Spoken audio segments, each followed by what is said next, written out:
బెల్లం మినప సున్నుండ. So Emmy గుర్తుకొచ్చింది మా మమ్మీ.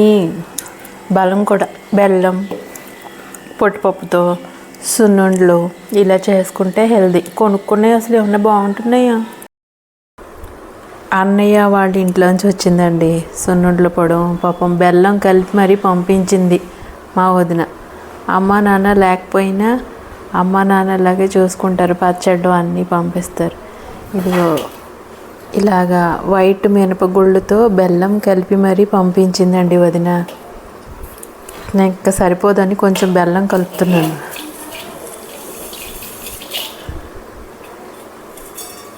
దీన్ని ఇలాగా కలిపేసుకుని ఒకసారి మళ్ళీ మెత్తగా మిక్సీ పట్టేసుకోవాలన్నమాట.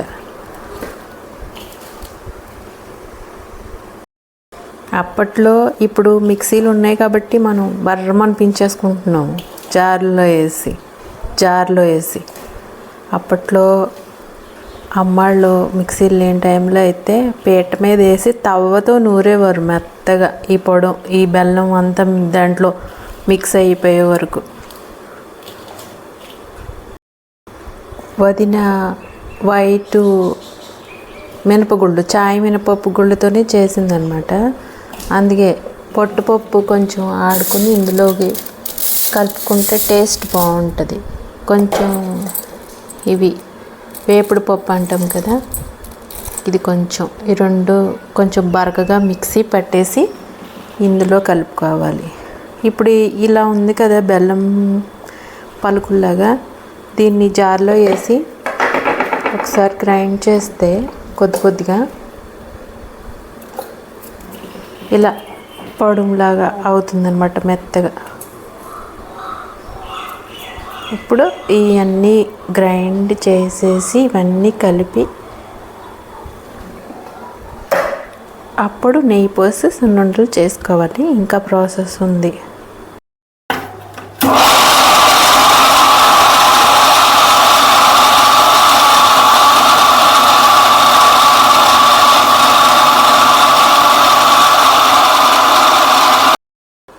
ఇలా తగినంతగా మెత్తగా ఆడుకుని మరీ మెత్తగా కాకుండా, ఈ తొక్కపప్పు ఉంది కదా ఇది కూడా బరకగానే ఉండాలి. మరీ మెత్తగా ఉంటే టేస్ట్ బాగోదు.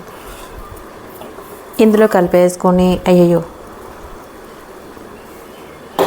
ఇది కూడా పుట్నాల పప్పు అంటారు, వేపుడు పప్పు పౌడర్. ఇది కూడా బరకగా పలుకుగా ఉంటే అలా చాలు వేసేసుకుని కలిపేసి.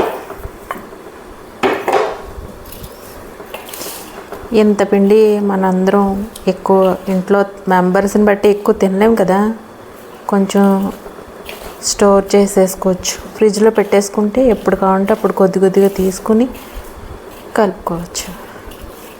నెయ్యి ఇంట్లో ఇప్పుడు పాల మీద మీగడ వస్తుంది కదా,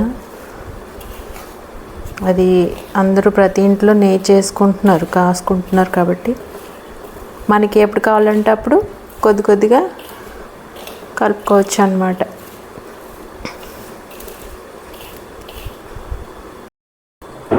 ఇప్పుడు ఈ పిండి ఇంత డబ్బాలోకి తీసేసాను విడిగా. ఇది కొంచెం కలుపుతాను. ఇదిగో నెయ్యి తీస్తున్నాను, వేడి చేసి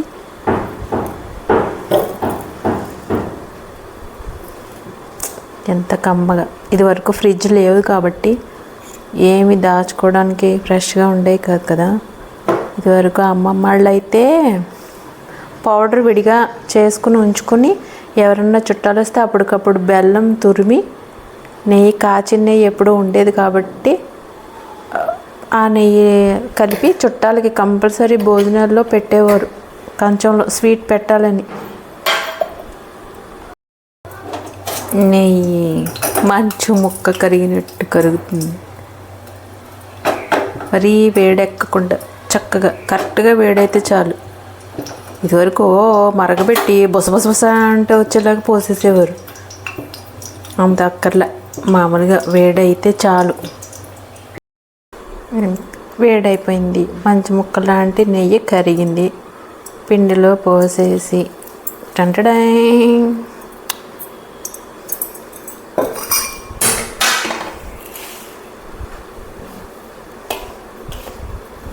అమ్మో కాలుతుంది.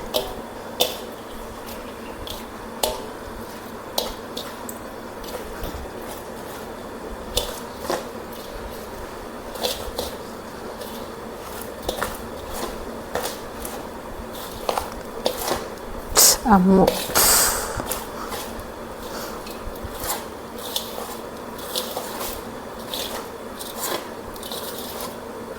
కాలుతుంది, చూసుకొని చక్కగా కలుపుకోండి.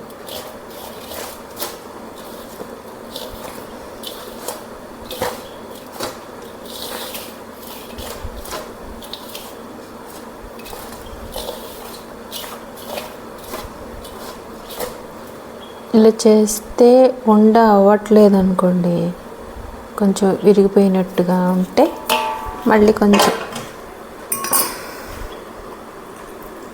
వేసి మళ్ళీ అమ్మ కాలుతుంది చూసుకొని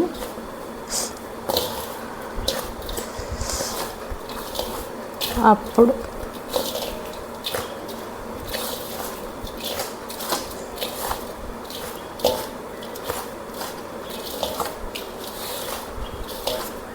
కలిపేసిన తర్వాత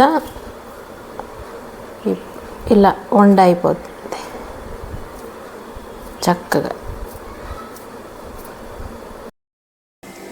రెడీ అయిపోయినాయి వండలు. బేబీస్ ఉండ చిన్నప్పుడు తినను అంటే టేస్ట్ కోసం చిన్ని వండ చేశాను అని అమ్మ వాళ్ళు చెప్పి టేస్ట్ చేయించేవారు. తర్వాత వద్దు అంటేనే తినేసేవాడు అన్నమాట. ఏమైనా వాళ్ళు ఉంటేనే వాళ్ళు.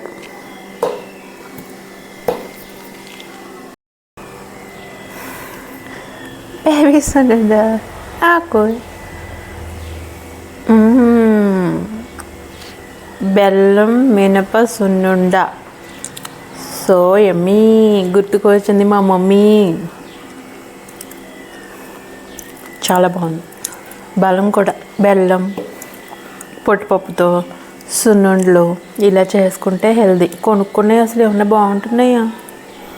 పంచదార వేసేసి చేస్తున్నారు, అసలు తినలేకపోతున్నాం.